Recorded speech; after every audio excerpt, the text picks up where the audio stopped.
The Waveforming Graphs tab contains important information on the differences between measurements before and after using waveforming in your particular room.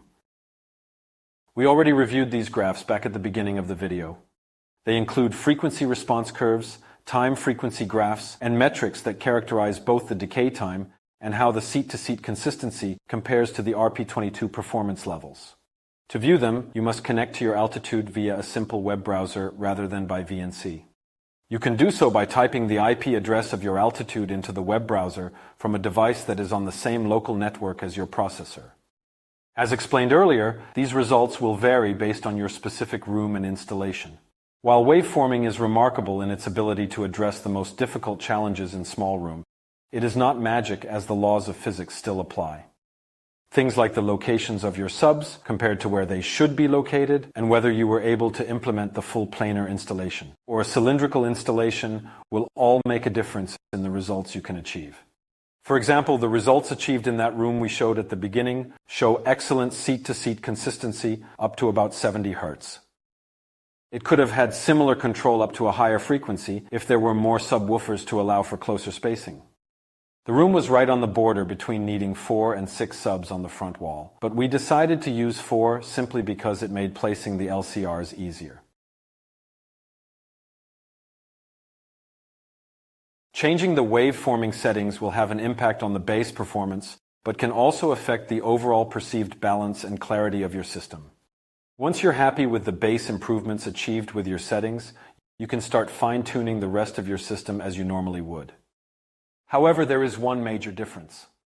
Waveforming effectively drives all subs together as like a single super subwoofer. This means that bass management and every other setting applied to subwoofers must be the same for all of them.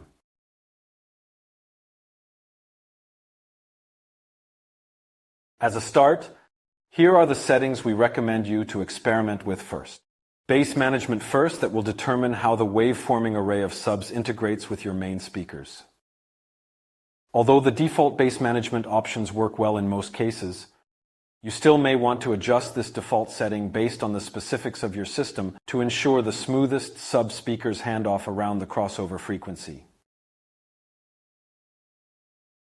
The target curve, which is the most effective tool to adjust the overall tonal balance of your system, should be set the same way for both subwoofers and loudspeakers to ensure consistent frequency response. In this optic, we've also added a Link All button at the bottom of the target curve page to make this easier for you.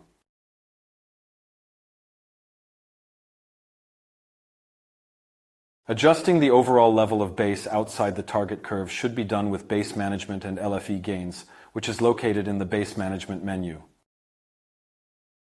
Please consider using these adjustments instead of the subwoofer output level controls on the processor tab.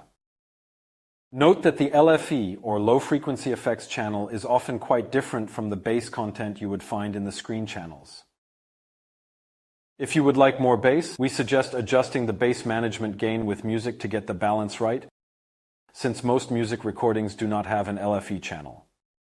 The exception, of course, is music that was mixed in Atmos, such as Apple's spatial audio, and therefore not adapted for this initial balance. Then listen to your reference movie tracks and adjust the LFE gain to taste. Waveforming performs best with subwoofers that are suited to your room in terms of power capabilities and bass extension. In some cases, where subwoofers are underspecified and lacking in either of these areas, waveforming may push them too hard. In case you feel like your subwoofers are overstressed, you can always go to the advanced settings of waveforming and change the limiter settings. Set as default to average, you can increase it to soften the filters and stress your subs less. Reversely, systems with sufficient headroom and capabilities could benefit from reducing the waveforming limiter to a softer setting and increase waveforming filter strength to further extract performance out of your system. In addition to the waveforming limiter, one can also reduce the maximum amplitude of the filters applied to the sub using the excursion curve, stressing them even less.